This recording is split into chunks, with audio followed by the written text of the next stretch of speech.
চলে এসেছি সি রিসর্টের একটা ছোট্ট রুম রিভিউ নিয়ে। আমাদের রুম ছিল 708 আর এই ছিল রুম আমাদের। আর এই রুমের বাইরেই ঝোলানো রয়েছে প্লিজ ডু নট ডিস্টার্ব। চলো রুমের ভেতর ঢোকা যাক। ঢুকে পড়েছি রুমের ভেতর, আর রুমটায় ঢুকতেই একদম অত্যাধুনিক জিনিস দিয়ে পুরো রুমটা ডেকোরেট করা। এই যে আমার মেয়ে আর আমার হাজব্যান্ড দাঁড়িয়ে, ওরা কি করছে সেটাই আমি পরে আসছি। এই হচ্ছে আমাদের রুম। দরজা দিয়ে দেওয়ার পর প্রথমেই যেটা এখানে একটা সুইচ বোর্ড, আর তার সাথেই এখানে দুজন বসার মতো একটা ছোট্ট সোফা, আর তার সাথে রয়েছে একটা ছোট টি টেবিল, আর সামনেই রয়েছে একটা বিগ সাইজ মিরর, যেখানে আমাকে তোমরা অনায়াসেই দেখতে পাচ্ছ।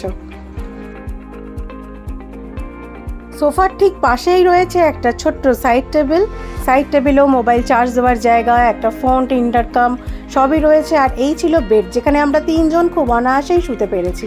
আর এখানে রয়েছে একটা খুব সুন্দর ফটো, তার সাথে এসি, তার সাথে যা যা থাকে, একটা টিভি, তার সাথে নিচে এখানে জল রাখার জায়গা, দুটো বোতল ওরা এমনিই দিয়েছিল, তার সাথে এখানে রয়েছে এসির রিমোট, টিভির রিমোট, আর চায়ের সমস্ত কিট তো এরা দেয়ই ছিলই। তার সাথে এখানে রয়েছে একটা ইলেকট্রিক কেটলি, যখন খুশি চা বানাও আর খাও। আর এইখানে এই পর্দাটা সরাতেই এখানে ছিল আমাদের ব্যালকনি। চলো ব্যালকনিতে বেরোই আমরা। আর আমাদের রুমটা ছিল সুইমিং পুলের দিকে। আমি বলেই রেখেছিলাম যেন রুম সুইমিং পুল ভিউ হয়, সেই কারণে এরকমভাবেই রুমটা নেওয়া হয়েছিল।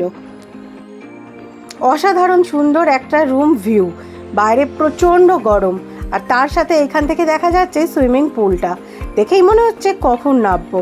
আর এই হচ্ছে আমাদের পুরো হোটেলটা, যেটা খুব সুন্দর।